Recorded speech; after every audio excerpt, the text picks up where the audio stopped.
How in the world are we even going to pay our bills? I probably remember during that moment, we definitely didn't have anything in our bank account. Overdrafting was normal. Not having barely anything in our refrigerator was normal. I remember being so prideful that I didn't want to ask for help. Anybody in that moment? You don't want to ask for help? Do we only say the best is yet to come when we're feeling good? When things are going our way, when things are going great, or maybe potentially the best is yet to come, even when everything else around us is crumbling.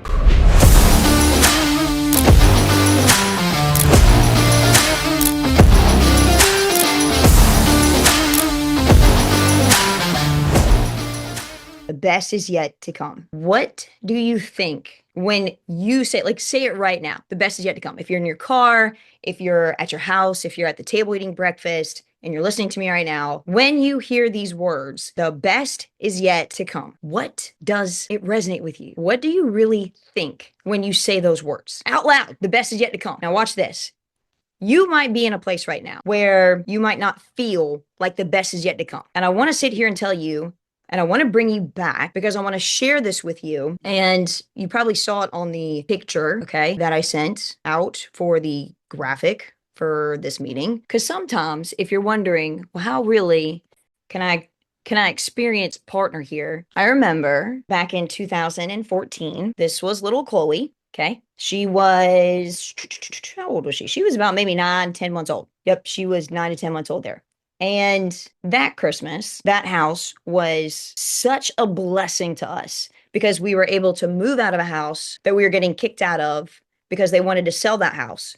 So we moved into this house, which we were grateful that we were able to rent it. It was $1,200 a month. And we just thought it was the coolest thing ever. So even then we were saying the best is yet to come. When we put 3, maybe 4 Christmas presents under the tree, you could imagine this as you're looking at this, from Big Lots that were $5 each. Now, you clearly don't see that under the Christmas tree right now, but they were wrapped with birthday wrapping paper. And that was Christmas 2014. Even going through the hail, how in the world are we even going to pay our bills? I probably remember during that moment, we definitely didn't have anything in our bank account. Overdrafting was normal. Not having barely anything in our refrigerator was normal. I remember being so prideful that I didn't want to ask for help. Anybody in that moment? You don't want to ask for help, but yet you feel like you're drowning because maybe you have that college degree, or maybe you came from another IMO and you were like the rock star there, but you just feel like you're drowning because of maybe your circumstances, maybe because of what's going on around in the house, maybe just because it's the darn season. Maybe something happened a few years back and you're in that place where your father-in-law's not there, like mine isn't, or your grandma's not there, that you just love and adore, like my grandma Peggy, my grandma Betty, my other grandma Betty that passed away. Our grandma Helen, she's actually here for the next couple months because she's 99 years young and she fell down for, like, I think the 5th time this year. She's healthy as a goose, man. I tell you what, she is healthy, okay? 9 to 9, spadickety. I don't know if that's a word or not. Spicy and sweet at the same time. Do we only say the best is yet to come when we're feeling good? When things are going our way, when things are going great, or maybe potentially the best is yet to come, even when everything else around us is crumbling. I need you to hear me because when I say that phrase, I'm not trying to be cute. I'm not trying to be motivational. I'm not trying to throw confetti at this for you guys to get inspired. That phrase has been a lifeline for me since 2014 because it's been a truth I had to cling to when nothing around me looked like what God promised me. And it was my spiritual reminder that the story isn't finished. Maybe for some of you, when you hear those words, it's a leadership anchor. When you're tired, when you're exhausted, when you feel like maybe you were like me, where you had nothing in your bank account, when maybe your numbers dip, maybe you're a builder right now, maybe you lose an agent or agents. I was just, we flew back and Blythe and Dylan were on our plane and she was like, I just got a message that I just lost my #1 agent to, like, a no-name IMO. And I said, that IMO? Gosh, I haven't heard their name in like 8 years because of a fallout that they had with their direct manager. When your momentum feels flat, can you still say those words that the best is yet to come? Because if this is the best it ever gets, then what are we even doing? Think about it. I just came off of a trip, Michelin star, unbelievable service, hand and foot. My gosh, the moment we arrive on site, we sit down, people come up to us wanting to give us hand massages. Like, who does that? If this is the best it ever gets, then what are we even doing? The best is yet to come means God's not done with you. Wherever you are, whatever you're in, whatever you're facing, Whatever joy that you're experiencing, like a Jake Belcher who just hit district sales manager. Congratulations, by the way. I know net numbers are coming in. If you've not gotten them yet, you will absolutely get them at the end of this call. God's not done with you. I almost think that God's not done with you. He's not done with you yet. Your story isn't stuck. Your potential isn't maxed out. Your capacity hasn't peaked whatsoever. And your current chapter is not your whole book. I repeat that. Your current chapter is not your whole book. Some of you are judging your entire future because you had a rough month last month in October or September or August, or maybe you had a slow week last week, or maybe you have a discouraging season that when it rains, it pours, and then there's a hurricane, then there's a tornado. Chapters aren't forever. They're not permanent.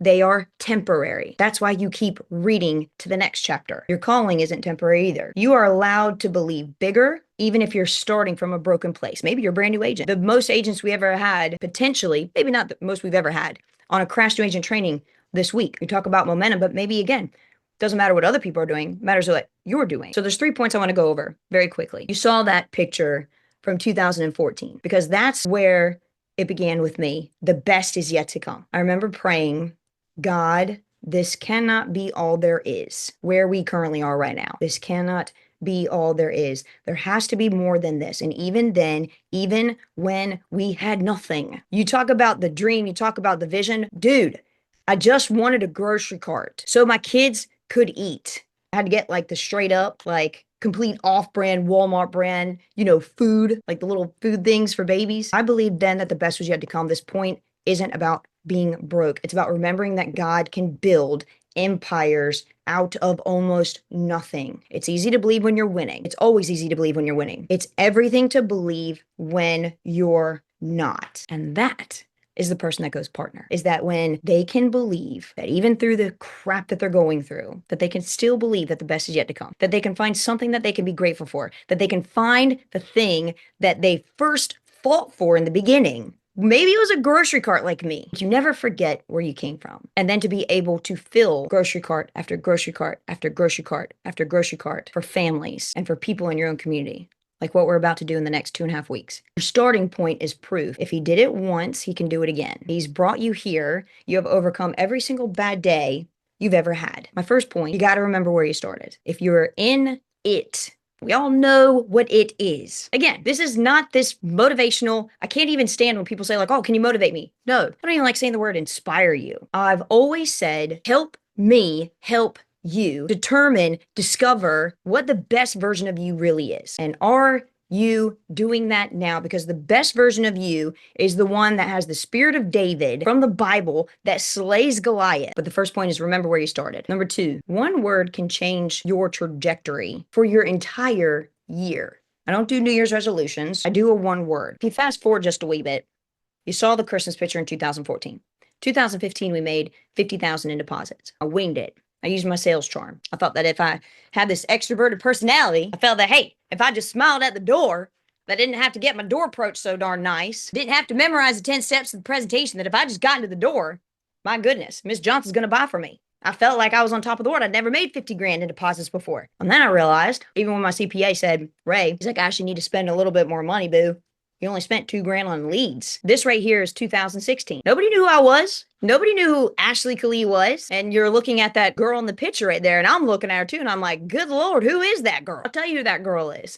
Minus the fact of being exhausted, being tired, overweight, never working out. But inside that girl is a hero. Inside that girl, she probably kept telling herself the best is yet to come. And the crazy thing is I actually believed it. In 2016, when I started the one word, my church actually did it when I was at Port City Community Church in Wilmington, North Carolina. My one word in 2016 was move. And it was funny because Dustin actually, for 2017, that was his word, was to move. So 2016, I moved. I started creating ripples. I started hiring. I started refining the systems.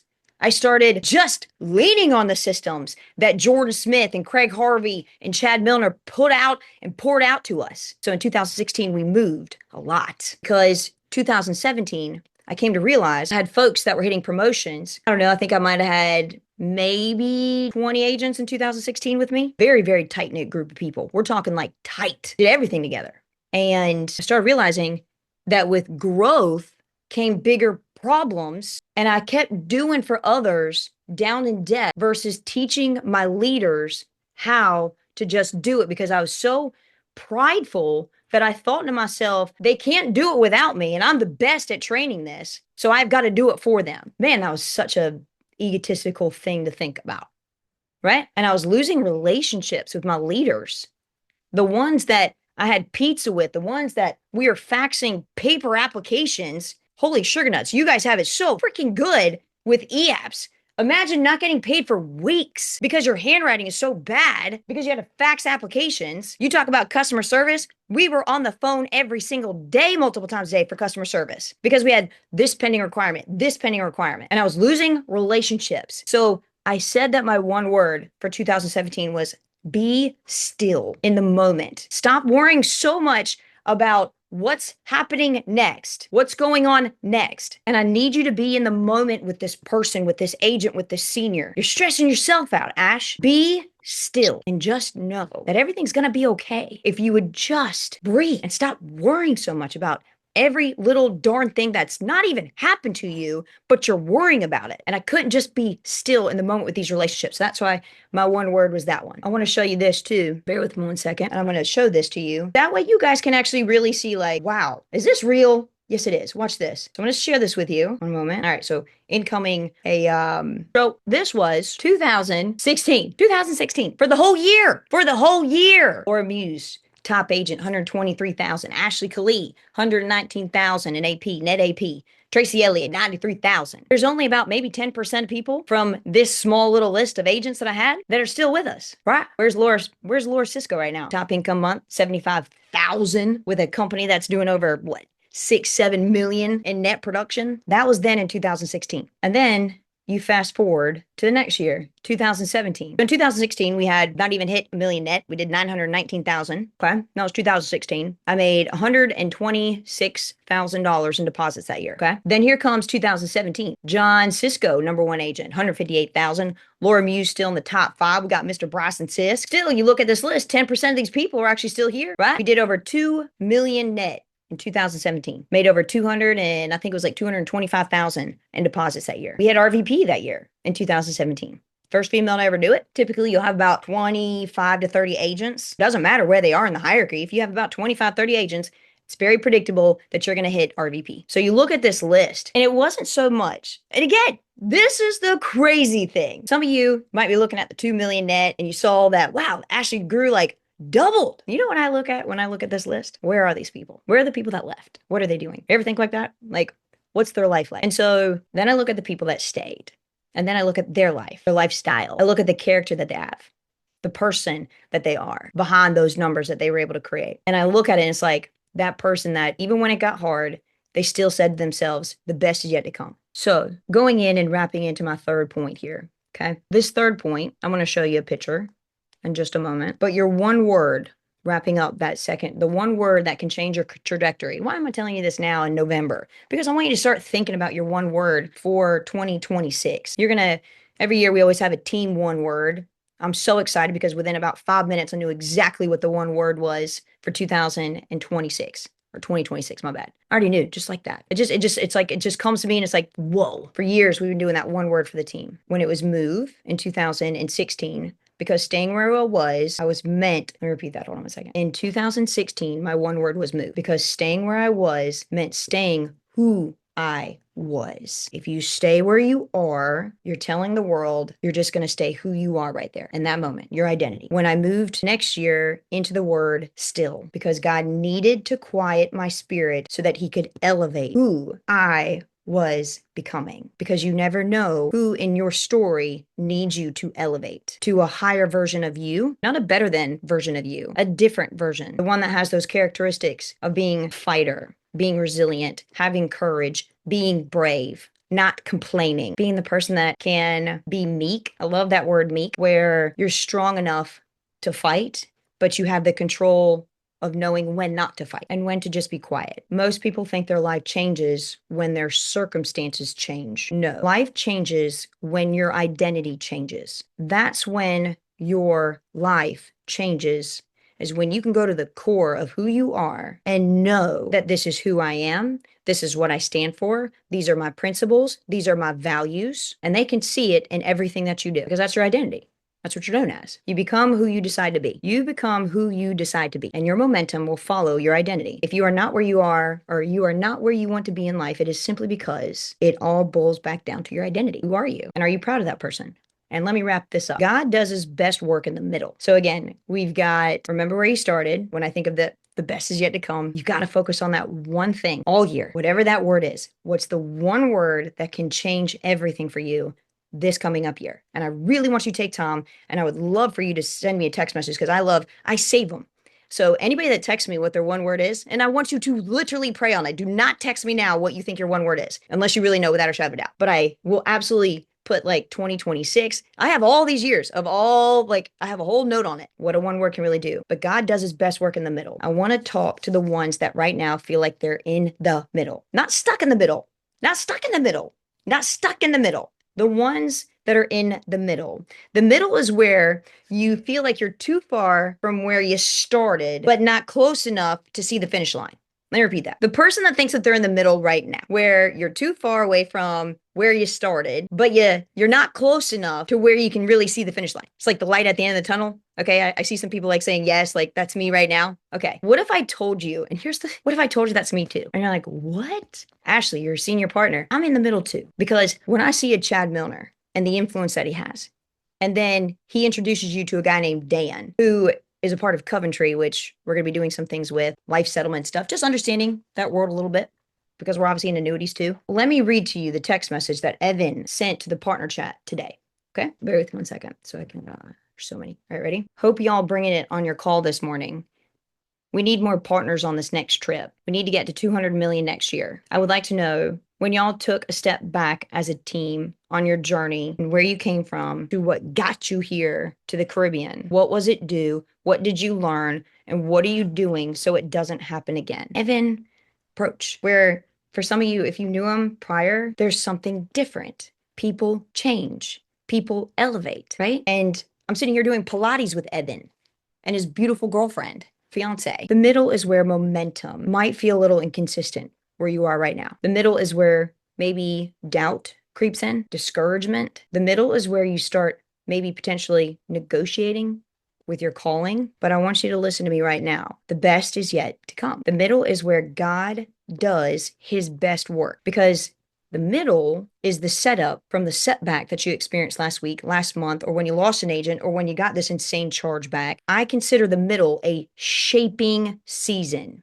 a forging, a refining. Maybe that's why I like The House of David so much, the series, TV series, because it's a shaping season that he was going through.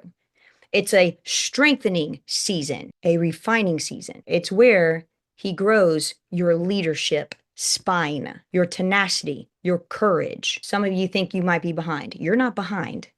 You're being built. That's what's going on right now. Take it from a senior partner where I'm in the middle. I don't feel stuck though, because I'm surrounding myself with innovative minds that can connect me, help me, and I'm asking for help. Having Jordan, having Greg, having Chad Milner, and holy cracker jacks, when a Craig Harvey comes to you on a Sunday evening apologizing for a disrespectful comment that he made to me at a national conference, because he says, if we're not unified, the company's not unified. And to have him ask for forgiveness, you can't tell me that God's not working inside this company. You're not behind, you're being.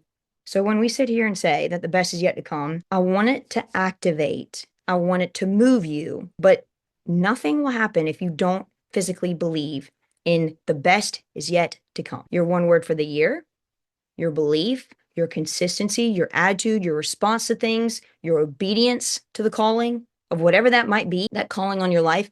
All of that declares whether you believe God is finished or not. Is he finished in you, or is he just getting started? Because that's what I think. Coming off this partnership, I just feel like we're all just getting started. That's what I feel. And I'm telling you right now, he ain't done with you. And whatever you're going through, you're going to get through it. You will get through it.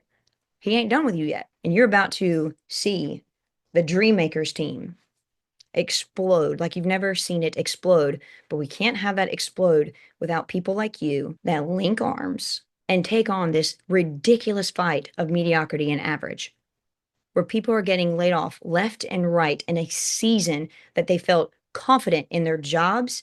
They're getting laid off right now. Verizon, 13,000 people getting laid off right now. A company that my husband used to work at. The best is yet to come. Will you help me prove it? Will you? Because I'm in the middle with you. I'm still learning. And the cool thing that when you're learning, you're growing. When you're hungry, you will get fed, especially when you have this. It's almost like if you don't know what it's like to starve, you don't know what it's like to actually feel full, if that makes sense. Have this appetite for wanting more, not wanting more things. That's going to come. I want you to get excited about the person that you're becoming, the people that you're going to be amongst that can help you do it. You do it with me. I'll end on this as I stop on this